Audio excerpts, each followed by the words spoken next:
In a world joining with assorted characters and innumerable collaborations, it's crucial to explore our associations with shrewdness and wisdom. Today, we're investigating an especially captivating viewpoint on an apathetic way of thinking that trains us not only whom to help but, perhaps more significantly, whom we ought to think twice about making a difference for. Aloofness, with its profound roots in rationale and ethicalness, offers us an extraordinary focal point to investigate human behavior, featuring 8 kinds of individuals who probably won't benefit from our help in the ways we trust. As we dig into these insights, you'll find step-by-step instructions on how to safeguard your energy, invest in complementary connections, and encourage genuine growth both in yourself and others. Join me in revealing these emotionless lessons that challenge us to carefully pick who merits our significant investment. It is as powerful to ensure our endeavors are benevolent as it is to guarantee they are effective.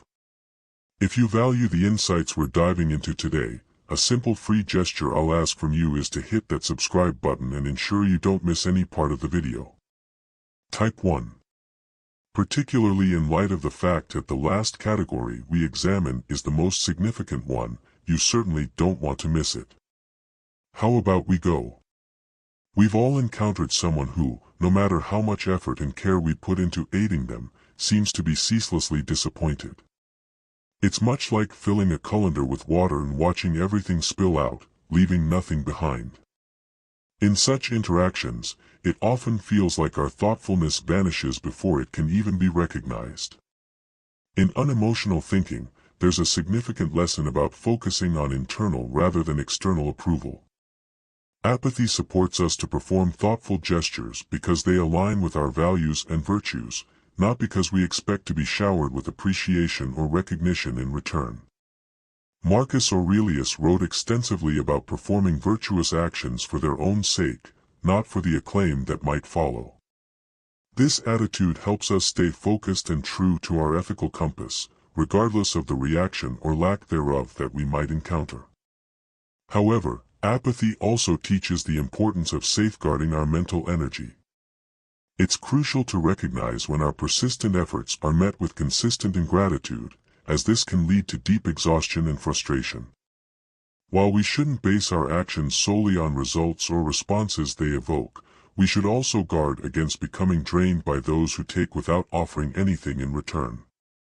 This isn't about cutting people off at the first sign of ingratitude, but about noticing patterns and recognizing when a relationship is disproportionately draining. When dealing with opportunists, it's vital to apply another indifferent principle, the division of control. This principle teaches us to separate between what we have control over, our actions and goals, and what we cannot, others' responses and feelings. By focusing on our circle of control, we can continue to act according to our values without becoming overly invested in or demoralized by others' reactions. As we interact with those who may never seem satisfied, we should remember to maintain our commitment to our principles, acknowledge the limits of our impact on others' feelings, and protect our inner calm by not letting a lack of appreciation diminish our drive to do good. This balance allows us to remain generous and compassionate without depleting the very qualities that drive our caring. Type 2. You've undoubtedly encountered this type before, people who seem to have an aversion to effort and a knack for avoiding responsibilities. They are the ones who always find reasons not to engage, not to improve, and not to contribute. In the realm of apathy, we place high value on virtues such as discipline and perseverance. Apathy isn't just about enduring difficulties, it's about seeing the inherent value in work and effort. The apathetic thinker Seneca wrote extensively about the role of hard work in shaping our character and invigorating our spirits. According to him, it's not the results of hard work that matter most but the personal growth and resilience we develop along the way. Through discipline, we refine our character and become better equipped to handle whatever life throws our way. However, when we encounter someone who routinely avoids effort, our instinct might be to help by covering for them. While this might seem like kindness, it is often a disservice. By continually covering for someone's laziness, we're not genuinely helping them. Rather, we're enabling a detrimental habit that stunts their personal growth. If we consistently shield others from the consequences of their inaction, they will never experience the essential discomfort that can spark personal development. From an indifferent perspective, enabling such behavior contradicts the very essence of personal and moral development. Apathy teaches that every person should face their responsibilities and the natural consequences of their actions. This is how we learn, grow, and achieve genuine progress. Enabling someone's apathy not only hampers their growth but can also breed resentment and imbalance in relationships. When dealing with the lazy, it's important to practice the indifferent principle of wisdom, knowing when our help is genuinely beneficial and when it merely enables poor behavior. We should encourage independence and responsibility, not because we care less, but because we care more, by setting clear expectations and allowing natural consequences to educate where our words cannot. We help others find the value in effort and the personal satisfaction that comes from overcoming laziness. This category is characterized by an apparent ongoing failure to accept responsibility for their actions and the resulting consequences. We all know someone like this. They miss deadlines or create chaos, but somehow it's never their fault. The excuses are endless, and accountability is mysteriously absent. In apathetic thinking, the concept of moral responsibility is crucial, as Stoics believe. While we have no control over external events, we do have control over our responses and actions, as Epictetus emphasized. Our main task in life is to align our actions with our clear understanding of virtue and morality.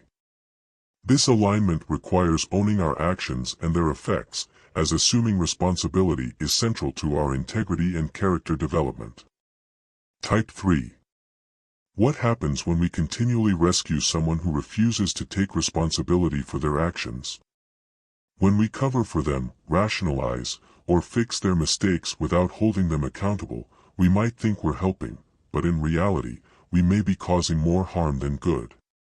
Such actions can prevent them from learning the essential skills of responsibility and self-management, potentially creating an unhealthy dependency for both parties involved and establishing a dynamic where unreliability is tolerated or even encouraged. Type 4. Helping someone shouldn't come at the expense of our own principles, including the principle of fairness, which in this context refers to treating everyone with respect, including the consequences of their actions. Helping a careless individual at the expense of this principle can lead to negative outcomes, reinforcing their behavior and preventing their self-improvement. When dealing with the careless, apathy teaches us to practice wisdom and fairness, wisdom in recognizing the limits of our assistance and fairness in allowing people to experience the natural consequences of their actions. It's about enabling others to see the connection between their actions and their outcomes. This doesn't mean we become harsh or unfeeling, rather, we focus on empowering them through guidance, setting clear expectations, and stepping back when necessary to let them face the reality of their choices. Dealing with the unreliable in an indifferent manner involves fostering an environment where accountability is encouraged and valued. It's about helping others help themselves, building their capacity to take responsibility, and thus enhancing their ability to positively contribute to their lives and society. This approach not only maintains our integrity but also contributes to the genuine development of those around us. Type 5.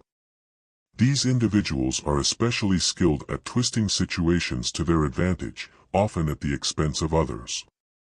You might know someone like this, someone who always seems to have an angle, using charm or cunning to sway decisions in their favor, leaving a trail of inconsistency and sometimes trouble behind.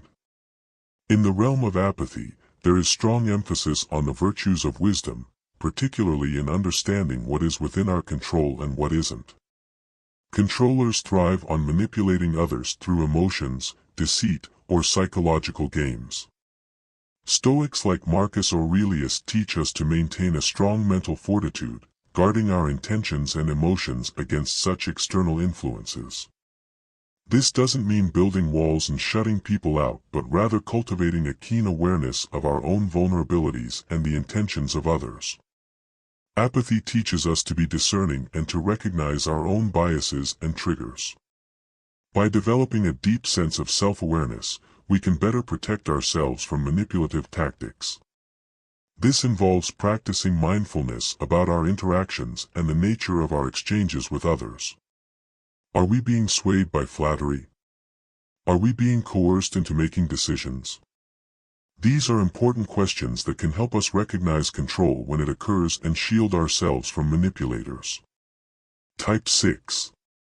In dealing with constant critics, the challenge is not to quiet them, which is often beyond our control, but to fortify ourselves against the potential harm of their words. By maintaining our focus on self-improvement and living in alignment with our true values, unaffected by the irrational judgments of others, we can thrive despite adversity. These people are often easy to identify, their world revolves around their own interests, and they tend to make sure everyone knows it. Relationships with egotists are often draining, taking a lot of energy and offering little of value in return. This imbalance is not only exhausting but can also be deeply demoralizing and emotionally draining. In apathetic thinking, there is a strong emphasis on mutual respect and support within relationships. Apathy teaches us to cultivate relationships based on communication and moral integrity. The renowned apathetic philosopher Seneca emphasized that relationships should be a source of strength and mutual growth, not a one-sided endeavor where one party continuously benefits at the expense of the other. When dealing with egotists, the indifferent approach encourages us to assess the nature of our contributions versus what we receive in return. This isn't about keeping a strict tally but about recognizing when a significant imbalance persists. If you find yourself constantly giving, whether time, energy, or encouragement, and receiving little in return, it may be time to reconsider the dynamics of the relationship. Apathy doesn't mean tolerating negative treatment silently, rather, it encourages us to make rational decisions about where we invest our energies. Stoics advocate using reason to guide our actions, which includes making wise decisions about who we allow into our lives. If a relationship with an egomaniac proves to be destructive or irreversibly imbalanced, an apathetic approach might involve stepping back as the most reasonable and self-respecting action. Additionally, apathy teaches us the importance of self-care through the practice of apatheia, or inner peace. Continuously engaging with someone who depletes your energy and gives nothing back can disrupt this peace. Thus, maintaining a distance from such dynamics can be a form of practicing unemotional insight. Type 7. These individuals are often characterized by their incessant need for excitement and new experiences, often at the expense of stability and consistency. Their enthusiasm can be infectious, but their tendency to constantly chase new thrills can sometimes lead to a lack of reliability and depth in relationships. They are the ones who always have a new project, a new idea, or a new adventure, but rarely follow through on their commitments. In the realm of apathy, this kind of behavior can be particularly challenging. The key is to maintain a balanced approach, recognizing that while it's important to engage with people and be supportive, we must also set boundaries to protect our own well-being and time. Apathetic thinking teaches us to be discerning about where we invest our energy. It's crucial to understand that not every enthusiastic promise or exciting opportunity will be beneficial in the long run. Type 8. These individuals often exhibit aggressive behaviors, marked by a need for control and dominance. They can be intense, confrontational, and uncompromising, creating environments where conflict is frequent and peace is scarce.